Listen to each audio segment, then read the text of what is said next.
నడువు ఎక్కడ చేయించిందిరా బాబు, ఇన్సన్గా ఉంది. హలో డాన్సర్ ఫ్యామిలీ, మన వీడియోస్ చూస్తున్న ప్రతి ఒక్కరు కూడా నమస్తే వనకం సలాం అలైకుం. ప్రొనౌన్సియేషన్ లో ఏమైనా తప్పు ఉంటే అస్సలు పట్టించుకోకండి. లోకేషన్ ఎక్కడున్నా సరే తెక్కాశపడిపోతాడు. కొత్త అమ్మాయి వస్తే సాంగ్ చెప్తున్నాడు. రోహిణికి ఎంత నీట్ గా ఎలా కూర్చోాలనిపించిందో నాకు అర్థం కాలేదు. ఇంకా తెలిసిందే కదా, యథావిధిగా కాస్ట్యూమ్ కట్టుకుని ఈవెంట్ ప్లేస్ కి అయితే బయలుదేరిపోయాం అందరం కూడా. పెట్రోల్ బంక్ లో ఉసిరి చెట్టు కూడా కనిపించింది. కొన్ని ఉసిరికాయలు కూడా అయితే కోసుకున్నాం. ఈ మధ్యన యాక్సిడెంట్స్ కూడా అయితే చాలా ఎక్కువ అయితే అవుతున్నాయి. సో మీలో ఎవరైనా సరే బైక్ మాత్రం చాలా నెమ్మదిగా అయితే డ్రైవ్ చేయండి. ఈ రోడ్లు చూడగానే మీకు ఐడియా వచ్చిందో లేదో చెప్పండి. రోజు ఈవెంట్ వచ్చేసి చోడవరం వైపు. ఇన్ని రోజులకి మన స్టేజ్ పొలాల్లో కాకుండా రోడ్డు మీద అయితే వేశారు. మా నోడికి పేరు పెట్టుకోవాలని ఆలోచన ఎలా వచ్చిందో నాకు అసలు అర్థం కాలేదు. మాకు ఎవరికి తెలియకుండా రాజు కూడా మూలలు ఎక్కడ కూర్చొని ఏవో తినేస్తున్నాడు. కొన్ని రోజులకి నా ఫేవరెట్ కలర్ రెడ్ కలర్ అయిపోద్దేమో అని భయం వేస్తుంది. ఏ అమ్మాయి బాగుంది అనుకున్నా సరే ఆ రోజు ఆ అమ్మాయి మాత్రం రెడ్ కలర్ డ్రెస్ వేస్తుంది.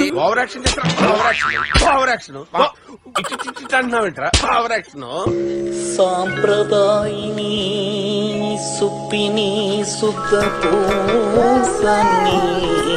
ఈ బుడ్డోడికి కింద నుంచి ఏం కనపడుతుందా? నువ్వు ఒంగోని మరీ చూస్తున్నాడు. నాకేదో తేడా కొడుతుంది సీన్ కానీ చూస్తుంటే. ఈ మధ్యన ప్రతి ఒక్కరి మీదకి ఎక్కేస్తున్నాడు. టీం వచ్చిందంటేనే చాలు ఈవెంట్ సక్సెస్ అవ్వకుండా అస్సలు ఊరుకోము.